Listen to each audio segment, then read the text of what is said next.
Hey everyone, it's Ellie. For those who are on my channel for the first time, I'm from Russia. I come from a very small town in the Urals and now I'm in Moscow.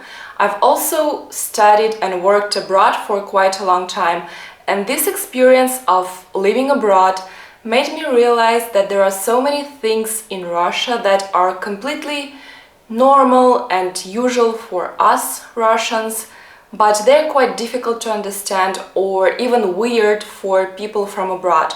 So in this video I want to share some Russian habits and aspects of our mindset and lifestyle. You know, during the last month I received so many threats to stop my channel about the criminal culture, but I'm just continuing to share life of regular people like me and our culture. And I want to show you that not all Russia is evil as many of you think, and maybe these videos will help you to understand the so-called mysterious Russian soul. I'm also still trying to understand it because many things that I will be talking about have no logic at all, but we simply have them in Russia.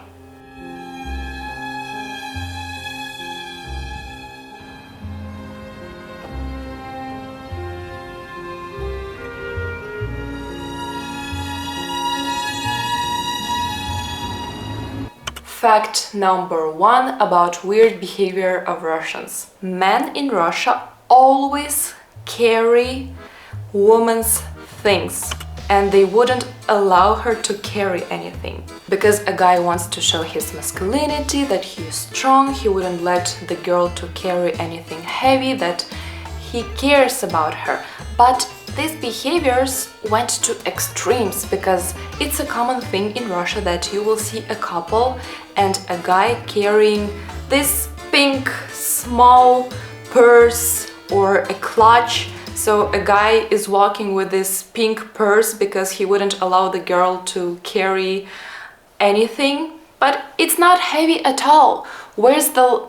Okay, there is no logic. Also, in any public transport, men and guys usually give their seats to girls, even though I'm as fit as they are, so why would they do that? But it's still a tradition in Russia. Well, it's a nice gesture from men. But let's admit it, Russia is still pretty conservative in family values and relationships between men and woman. In Russia, a man must be masculine to protect the girl, and a girl must be feminine and to create coziness at the house, to be mild.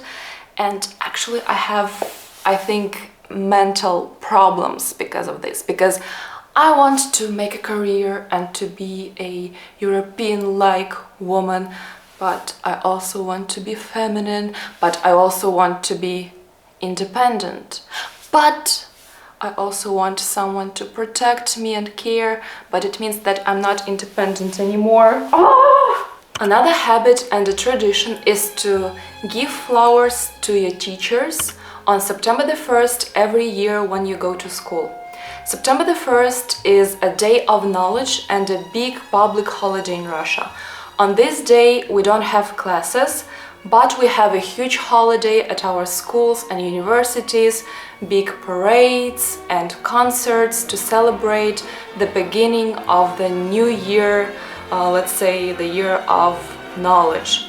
And every year we start our classes on this very day, September the 1st.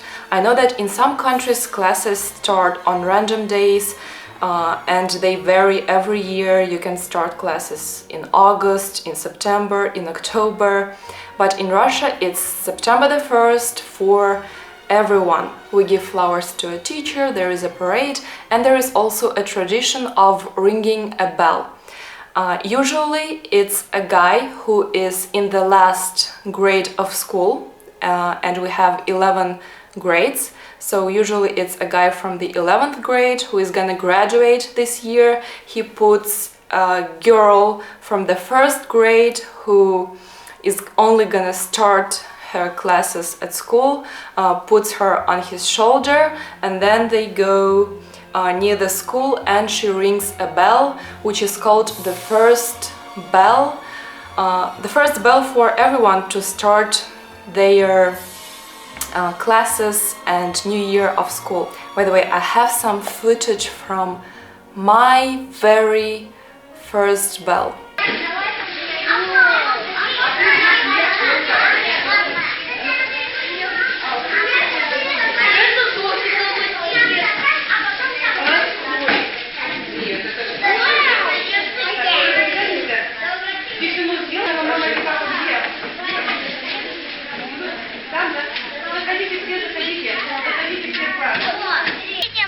Часто школа ребятишек первый класс, но сегодня день особый, мы пришли, встречайте нас.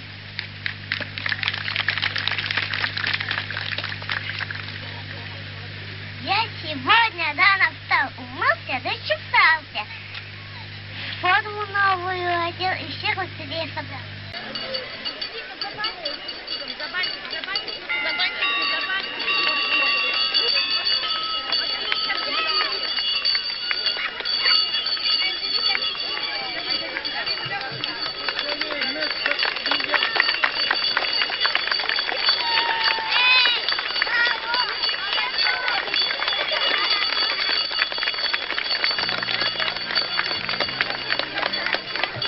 Once an international friend of mine told me such a thing.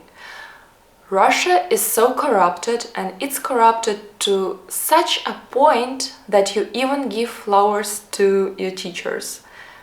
And his saying was so shocking to me because I would never even think of this situation as anything as corruption. It's a huge tradition for us, and September the 1st is a big holiday for us to start the new year at school, and we give flowers to our favorite teachers to celebrate this day. That's it. Another fact: Russians fasten the safety seat belt in a car in order to avoid fines, but not for safety reasons. It's logical, right, that you fasten the seat belt just in case of an accident, to be protected, etc. But in Russia, during my whole life, I noticed this mindset to buckle the seat belt to avoid paying fines to the police. For example, when I go somewhere with a taxi driver, he would fasten the seat belt only on the part of the road where he knows that there will be police. Or sometimes he wouldn't even fasten the seat belt, but simply hold it with his hand like this, so that the police sees that there is a seat belt, and when he drives away from the police, he would let it go. And with my dad, when I was driving in my childhood, he would also say sometimes, "Oh, there will be police, so we need to fasten our seat belt." But the situation with seat belts and crazy drivers is the worst in the Caucasus region. When I took a taxi, I took the front seat and I wanted to buckle the seat. There was no belt, and I was like, "Where's the belt?" And he said, "Why do you need it?" And then in another taxi, when I buckled the seat, he asked me, "Why are you doing this? Only the driver has to do it." Also in Russia, it's very common that cars flash to each other in order to warn that there will be a police somewhere. So you might be driving, and if someone is flashing 2 times, for example, it means that they warn you to slow down maybe, or to fasten your seatbelt, and they tell you that there is police. I was told, I don't know if it's true or not, please let me know in the comments, that in the US it's the opposite situation, that people, if they see someone driving too fast, they can memorize the number of the car and call the police. In Russia, you can't imagine this situation because it's on the opposite. People warn each other that there will be police so that you can avoid the fines. This whole situation is against all the safety reasons, but overall in Russia I wouldn't be surprised to meet a taxi driver who works as a taxi driver to earn money for driver license. What do Russians do when they panic? They buy buckwheat porridge. I don't know why, but at the situations of crisis, pandemic, war, or any unusual situations, Russians panic by buckwheat porridge. By the way, do you have it in your country and have you ever tried it? Do let me know. I wanted to show you like the most popular porridge in Russia, but we ran out of it. For some reason, when there is some apocalypse like the pandemic before or this situation, Russians start to buy GRECHKA, the buckwheat porridge. It's the first product to become very expensive, the first one for people to buy so much of it. So seems like, yeah, people do panic because there is no GRECHKA. There are so many types of it, but none of it left here. I don't understand why they make stocks of buckwheat porridge at these situations. We have so many other different types of porridges and other foods. Actually, I should stop looking for a logic in any of the behaviors that I'm talking about. Moreover, Russians make stocks of pickled vegetables, jams, and other food in jars. And they prepare it for winter and keep it in the fridge, or if they have a garage or cellar in dacha. Dacha is like a Russian countryside house where Russians go to get rest from the city and to plant their vegetables. I guess there is just a habit and a tradition to prepare for winter and to make stocks of food. Only Russians, correct me if it's not only the Russians, we celebrate the New Year on December 31st, and after 2 weeks we celebrate the Old New Year. Yes, the Old New Year. This oxymoron means that we're done with the previous year and with all the festivities of the New Year. This holiday is celebrated on much smaller scale than the New Year, but still we can gather with our friends or a family, have some food, maybe watch TV and go for a walk and see some fireworks. It's celebrated after almost 2 weeks of holidays because after 1917 revolution, the Bolsheviks switched to the Georgian calendar and all the dates moved 13 days ahead. Then the Orthodox Russians decided to arrange an unofficial celebration matching the old calendar. Now the Orthodox Church officially marks the circumcision of Jesus on January 14th. This new tradition became popular. Nowadays it lost its religious component and just gave Russians another reason to pop the champagne. Actually, give Russians any occasion and they would be happy to celebrate it and to drink vodka for it. For the Old New Year, unlike for the New Year, usually we don't give each other presents as it's not celebrated at such a big scale. But for the New Year, if you are a child in Russia, sometimes you can find your father under a Christmas tree instead of a present, because our dads love to celebrate the New Year a lot. Russians go ice bathing or winter swimming, even when it's -30 in winter, but they complain about warm water being switched off in summer. Now let me explain. In Russia, winter swimming and ice bathing is very popular, and we even have clubs of people who are named marji. It's translated as walrus, and that's how we call people who swim in the ice water. And for these people, it doesn't matter what temperature is outside. For example, this winter I went to the city Yakutsk and there were so many people ice bathing when it was -30, but for them it was a heat wave. And they told me that for them it doesn't matter whether it's -50, -60 Celsius outside, they always go ice bathing. And also we have traditional Epiphany bathing on January 19th. That's the day that it's believed when Jesus Christ was baptized in Jordan River, and on this day water becomes holy, so people dunk themselves under the water. Давай. Давай, давай, давай, давай. С головой. Давай. Давай. Probably it was warm in Jordan River, but for some reason Russians decided to do that in winter as well. I also ice bathed about 5 times this winter, and even in the coldest inhabited place of the earth, Almykon. But even though I did that, in summer I will complain about warm water being switched off. The thing is that every summer in Russia we have reconstruction works. They repair the pipes and everything and switch off warm water for 5 days or a week. Once my friend from France was living here during summer, and she was so shocked that there is no warm water at all to shower or anything. And she told me, if we had this situation in France, all the people would go to rallies. How is this possible? And I said, every summer it's like this. It's reconstruction works.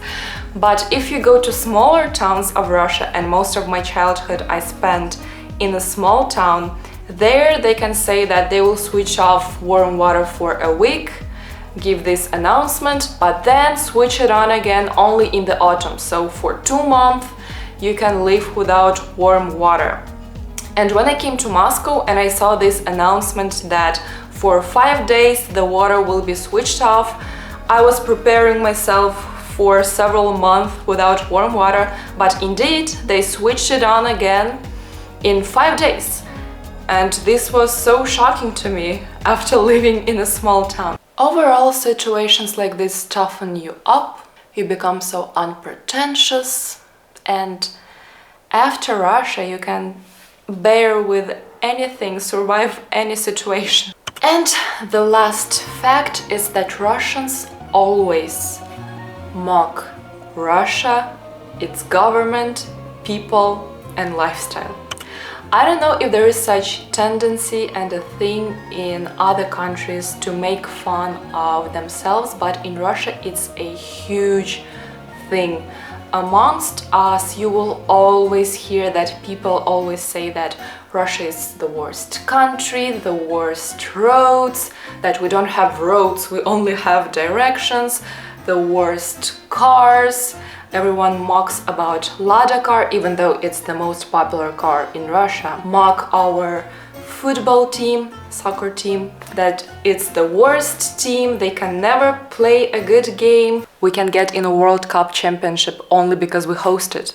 Say that the Russian movies are the worst, always compare them to the US, to the Hollywood movies, and say that ours are very cheap.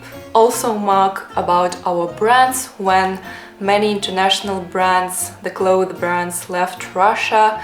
Everyone started to make fun of the Russian brands and say that now all Russians are gonna look like village people because we have some Белорусский трикотаж and other brands which we say look so bad. Actually, there is such phenomenon as inferiority complex, and it is said that, for example, Americans have the superiority complex and Russians have the inferiority complex. So Russians believe that we are in everything worse than the West, and we always compare us to Europe and to the US and always mock about us that everything here is worse, but we have nothing to do but to laugh about it. So there are many memes and jokes about many aspects of Russia as having no warm water for a long time in summer, and we just mock about it. Well, there are so many weird things about Russia and we can only make fun of them. What should we do? As once a Russian poet Федор Тютчев said, «Умом Россию не понять, в Россию можно только верить». You can't understand Russia with your brain, with logic. In Russia you can only believe. Let me know in the comments which of these Russian habits do you think are reasonable And which ones do you think are most weird for you? I actually have a part 1 of this video. I made it just when I started my channel, and there you can learn more interesting cultural aspects like this. I will leave the link in the description, and I will try to continue vlogging from different regions of Russia and showing you life of people and our different ethnic groups and share my culture. So don't forget to subscribe so that you don't miss my next videos from Russia, and take care, and thank you for watching a lot. See you soon.